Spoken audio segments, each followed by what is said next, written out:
नमस्ते दोस्तों, तुसें ही पता गया कि पिछले 2 दिन ਦਾ प्रोग्राम नहीं करा दे नवी सरकार ते लोकें दे मुद्दे, क्योंकि इस समय बार्डर पर जो माहौल है वो ज़्यादा खराब है और लोग काफ़ी परेशानी च ने। तरह तरह के मैसेज जोड़े आते हैं उनके पर अस प्रोग्राम करा दें। अज भी अस एक प्रोग्राम करा दें कि साड़ी फोर्स ने पाकिस्तान की किन्नी तबाही की थी सीज फायर को पहले। और तुसें प्रोग्राम पूरा दिखना तो लाइक करना तो शेयर करना। पर यह प्रोग्राम जोड़ा है तुम दसना वो हिंदी च होना, लेकिन ये programme powered by Shri Sai Ram enterprise जोड़े बंडर सीमेंट के C&F ने कठुआ जी एड चलाई है, उनके उनका मोबाइल नंबर तो नाम भी है, तुम उन्हें कंटैक्ट कर सकते हो। सीमेंट अच्छा है। प्रोग्राम की पूरा देखियो, लाइक करियो, शेयर करियो। So wet it down, get your money up.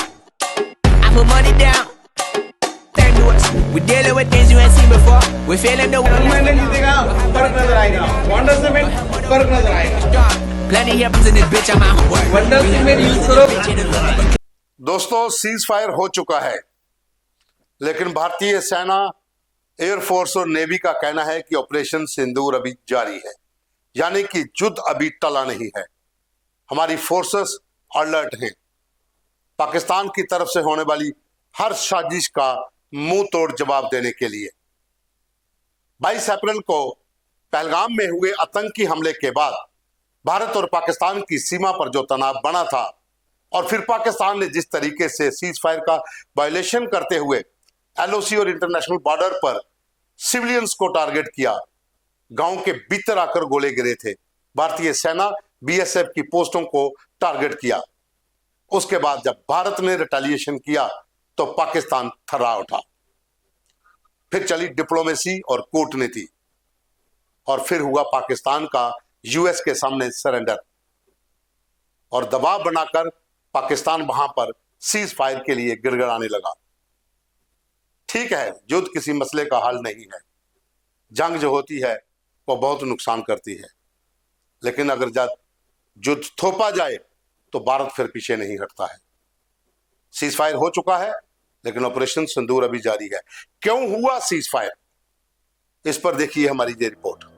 22 अप्रैल 2025, एक ऐसा दिन जिसे कोई नहीं भूल सकता। कश्मीर घाटी के पहलगाम में बैसरन वैली के भीतर आतंकियों ने 26 लोगों की जान ली। इस घटना के बाद पूरे देश में लोगों के भीतर गुस्सा था। आखिर बॉर्डर पर तनाव बढ़ने लगा। भारत ने पहलगाम का बदला लेकर एक ऐसी स्ट्राइक की जिससे पाकिस्तान थर्रा गया।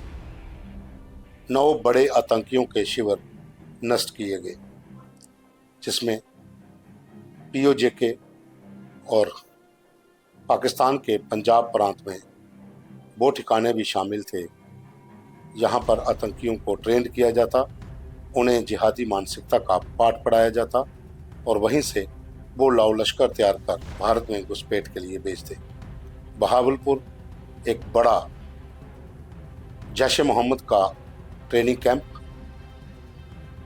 मरकज सुभान अल्लाह ऑपरेशनल हेडक्वार्टर, उसको भी तबाह कर दिया, जो कि सीमा से 100 किलोमीटर दूर था। इसी तरह मुरीद के लश्कर का हेडक्वार्टर, उसको भी नष्ट कर दिया। इसी तरह के बाकी और जो बड़े कैंप थे वो तबाह किए गए।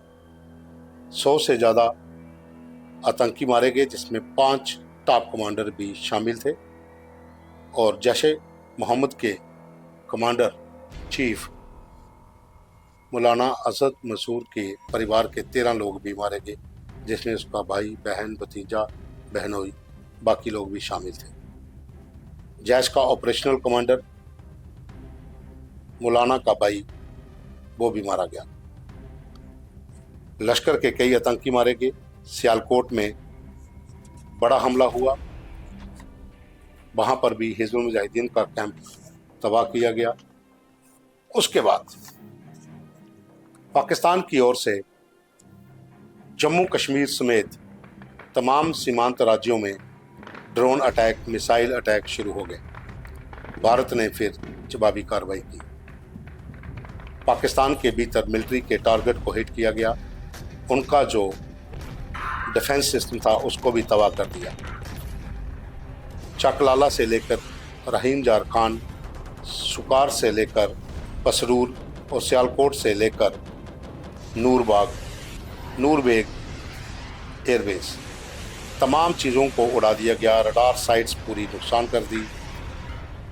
जबकि पाकिस्तान के भीतर नूर खान एयरबेस के पास ही न्यूक्लियर वेपन का कमांड कंट्रोल सेंटर था, उसको भी हिट किया गया। लाहौर के भीतर भारी तबाही हुई। पाकिस्तान के लोग चिल्लाने लगे। तबाही इतनी थी कि पूरा पाकिस्तान कांप गया। हालांकि पाकिस्तान की तरफ से जम्मू कश्मीर के भीतर पुंछ में हैवी शेलिंग की गई, वहां पर 16 लोगों की जान चली गई।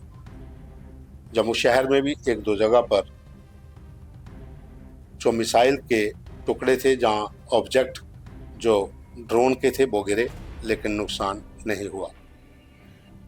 राजौरी में एक KS अधिकारी की मौत हो गई, वो भी पाकिस्तान की शेलिंग में। लेकिन पाकिस्तान के भीतर जो तबाही भारत की फौज ने की, उसमें 50 के करीब पाकिस्तानी सेना के जवान, रेंजर्स, अधिकारी सब मारे गए। और POJK के भीतर कई कैंप तबाह हुए और कई पाकिस्तानी फौज के अधिकारी व जवान मारे गए। पहलगाम से शुरू हुआ ये मामला आखिर सीज फायर तक पहुंचा और सीज फायर के कुछ ही क्षणों के बाद पाकिस्तान ने फिर इस एग्रीमेंट को तोड़ा और फायरिंग शुरू कर दी। लेकिन अब 2 दिन से दोनों साइड से तोपें शांत हैं, बॉर्डर पर शांति बनी हुई है। जैसा कि आप सब जानते हैं कि भारत सरकार का नेतृत्व सुरक्षा बलों के साथ खड़ा था।